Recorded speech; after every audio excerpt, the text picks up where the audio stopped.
Hello everyone, সবাই কেমন আছেন? আশা করি সবাই ভালো আছেন।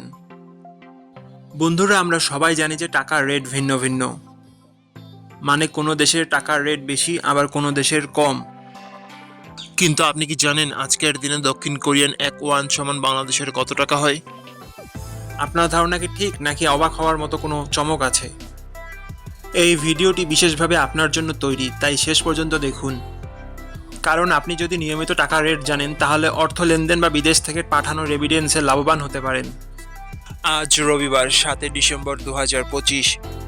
আজ দক্ষিণ কোরিয়ান ৳1 সমান বাংলাদেশের ৳0.083, আর অপরদিকে বাংলাদেশের ৳1 সমান দক্ষিণ কোরিয়ার ৳12.04। বন্ধুরা, টাকার রেট প্রতি মুহূর্তেই বদলায়, আর এই পরিবর্তন আপনার আয়, খরচ, এমনকি সঞ্চয়ের উপর প্রভাব ফেলে। তাই নতুন রেট সবার আগে জানতে এখনই চ্যানেলটি সাবস্ক্রাইব করুন এবং বেল আইকন প্রেস করুন, যাতে কোনো আপডেট মিস না করেন। ধন্যবাদ, দেখা হবে পরবর্তী ভিডিওতে।